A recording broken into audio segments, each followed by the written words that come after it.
Bonjour. Faisons la lecture d'un texte biblique qui se trouve dans l'évangile de Jean, chapitre 10, versets 1 à 6.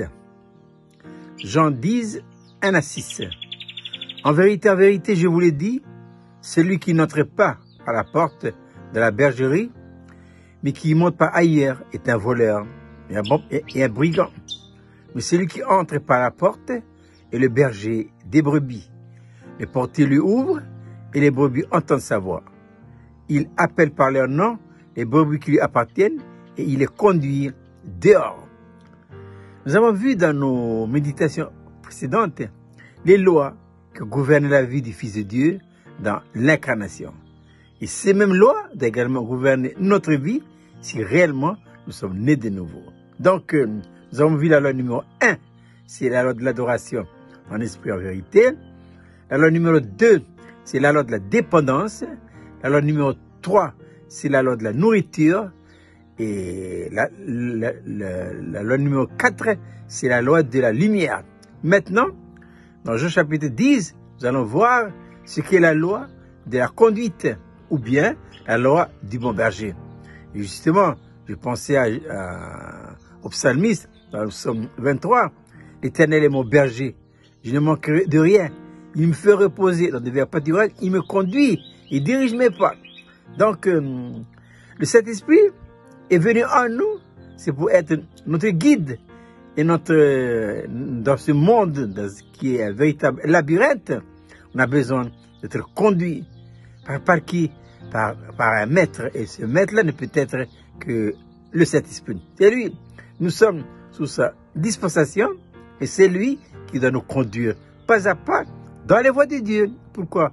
Afin que nous accomplissions les bonnes œuvres que Dieu a préparées d'avance pour nous. Le Seigneur a préparé tout un planning pour chacun de nous. Et ce planning-là, il a confié au Saint-Esprit. C'est lui le guide suprême. Eh oui, ne vous confiez jamais à l'homme, quel qu'il soit. Confiez-vous toujours à Dieu. Et le Seigneur a mandaté le Saint-Esprit afin que le Saint-Esprit nous conduise pas à pas dans les voies de Dieu. Étant conduit pas à pas dans les voies de Dieu, eh bien, nous faisons les bonnes œuvres. Et ces bonnes œuvres-là ont été préparées par le Seigneur dès les temps éternels. Donc, la conduite par le Saint-Esprit, c'est une conduite qui pose une initiative dans notre esprit et plus précisément dans l'intuition. Pourquoi l'intuition? Parce que le Saint-Esprit est là. Il est dans notre esprit et il se sert de notre intuition pour transmettre le message à notre intelligence, fonction de l'âme. Et c'est ainsi que dans l'intelligence, nous comprenons les voies par lesquelles nous devons passer. Mais nous devons apprendre à nous attendre au Saint-Esprit. Et comment devons-nous attendre? Nous devons attendre dans une parfaite soumission, obéissance et dépendance.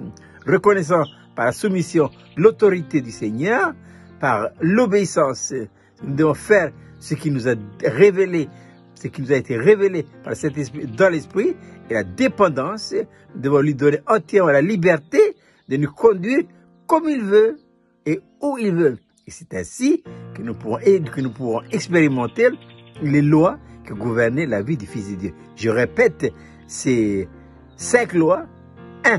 La loi de l'adoration en esprit et en vérité. 2. La loi de dépendance. 3. La loi de la nourriture. 4. La loi de la lumière. Et 5. La loi de la conduite. La prochaine fois, nous verrons la 6e loi. Je vous souhaite de passer une agréable journée.